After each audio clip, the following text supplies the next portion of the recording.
Hey guys, welcome to the channel. நம்மளோட வியூவர்ஸ்ல ஒருத்தவங்க strawberry milk slime எப்படி பண்ணணும்னு கேட்டிருந்தாங்க. ஸோ இன்றைக்கி நம்ம வீடியோவில் அதான் பார்க்க போகிறோம். நம்ம இன்றைக்கி இந்த ஸ்லைமை ஃபெவிகால் வச்சு தான் செய்ய போகிறோம். ஃபஸ்ட்டு நான் ஃபெவிகால் எடுத்துக்கிறேன். இந்த ஸ்லைமுக்கு நம்ம வாட்டர் கொஞ்சம் கம்மியாக தான் யூஸ் பண்ணுவோம். ஸோ ஃபெவிகால் நீங்கள் எவ்வளோ ஆட் பண்ணுறீங்களோ அதில் ஒரு 1/3 பார்ட் நீங்கள் வாட்டர் யூஸ் பண்ணால் போதும். இப்போ நான் கொஞ்சமாக வாட்டர் இதில் ஆட் பண்ணிக்கிறேன். ரொம்பவே கம்மியாக தான் ஃபஸ்ட்டு ஆட் பண்ணுறேன். இப்போ அடுத்து நம்ம இது ரெண்டுத்தையும் நல்லா மிக்ஸ் பண்ணிக்கலாம். இது கொஞ்சம் திக்காக இருக்க மாதிரி இருக்குது. ஸோ நான் இன்னும் கொஞ்சம் வாட்டர் லைட்டாக ஆட் பண்ணிக்கிறேன். இப்போ நம்ம மிக்ஸ் பண்ணலாம். இந்த அளவுக்கு தண்ணி இருந்தால் போதும். இப்போ அடுத்து நான் கலருக்காக அக்ரிலிக் கலர் தான் யூஸ் பண்ண போகிறேன். நீங்கள் உங்கள்கிட்ட ஃபுட் கலர் இருந்தால் யூஸ் பண்ணலாம். இப்போ நம்ம செக் பண்ணி பார்ப்போம் கலர் போதுமானு. அது நல்ல ஒரு லைட் பிங்காக இருக்கும்ல ஸ்ட்ராபெரி மில்க். நம்ம அந்த கலர் வருதான்னு பார்ப்போம். ஓகே, இந்த கலர் கரெக்டாக தான் இருக்குது. இதுக்கு மேலே பெயிண்ட் நம்ம ஆட் பண்ண வேணாம். இப்போ இது நல்லா நம்ம மிக்ஸ் பண்ணிக்கலாம். இதுக்கு அடுத்து நம்ம ஆக்டிவேட்டர் சேர்த்து ஸ்லைம் ரெடி பண்ண ஸ்டார்ட் பண்ணிடலாம். நான் ஆக்டிவேட்டருக்காக இன்றைக்கி போராக்ஸ் ஆக்டிவேட்டர் தான் எடுத்திருக்கேன். டிஸ்கிரிப்ஷனில் ஆக்டிவேட்டர் நம்ம எப்படி செஞ்சோங்கிற லிங்க் இருக்குது. நீங்கள் அதை கிளிக் பண்ணி பார்த்துக்கோங்க. இந்த போராக்ஸ் ஆக்டிவேட்டர் சேர்த்து நீங்கள் செய்யும்போது ஸ்லைம் ரொம்பவே நல்லாயிருக்கும். ஷாப்பில் வாங்கின மாதிரி இருக்கும். கண்டிப்பாக ட்ரை பண்ணி பாருங்கள். நான் ஆக்டிவேட்டர் வந்து பாரிஸில் தான் வாங்கியிருந்தேன். ஷாப்போட டீட்டெயில்ஸும் உங்களுக்கு நான் கீழே டிஸ்கிரிப்ஷனில் தரேன். ரொம்பவே சீப்பாக தான் இருந்துச்சு. 300 கிராம்ஸ் வந்து நான் சம் 50 ருபீஸ்க்கு தான் வாங்கியிருந்தேன். ஸோ கண்டிப்பாக நீங்கள் வாங்கி ட்ரை பண்ணி பாருங்கள் சென்னையில் இருந்தீங்கன்னா. இப்போ நம்ம கொஞ்சம் கொஞ்சமாக ஆக்டிவேட்டர் சேர்த்து மிக்ஸ் பண்ணலாம். லைட்டாக இது கொஞ்சம் அந்த ஜெல் மாதிரி மாறிட்டு வருது. கண்டினியூஸாக மிக்ஸ் பண்ணுங்கள், கேப் விடாமல்.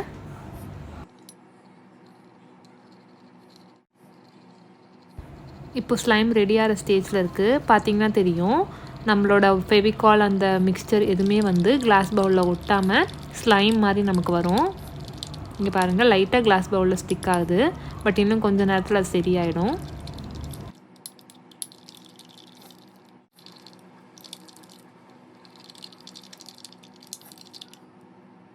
ஸ்லைம் ரெடி ஆகிடுச்சு. இது இப்போ நம்ம விளையாட முடியாது, கையில் கொஞ்சம் ஸ்டிக்கியாக இருக்கும்.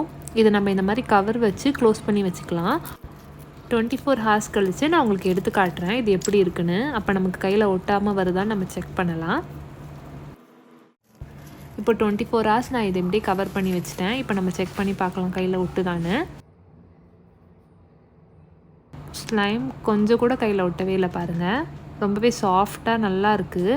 கலரும் ரொம்பவே சூப்பராக இருக்குது. அதோட டெக்ஸ்டரும் ரொம்ப நல்லா இருக்குது. நல்லா ஜெல்லி மாதிரி இருக்குது. கண்டிப்பாக நீங்கள் வீட்டில் ட்ரை பண்ணி பாருங்கள்.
இந்த ஸ்லைமில் விளையாடுறதுக்கு ரொம்பவே சாஃப்டாக இருக்குது. நீங்கள் கண்டிப்பாக இந்த ஸ்லைம் ட்ரை பண்ணி பாருங்கள்.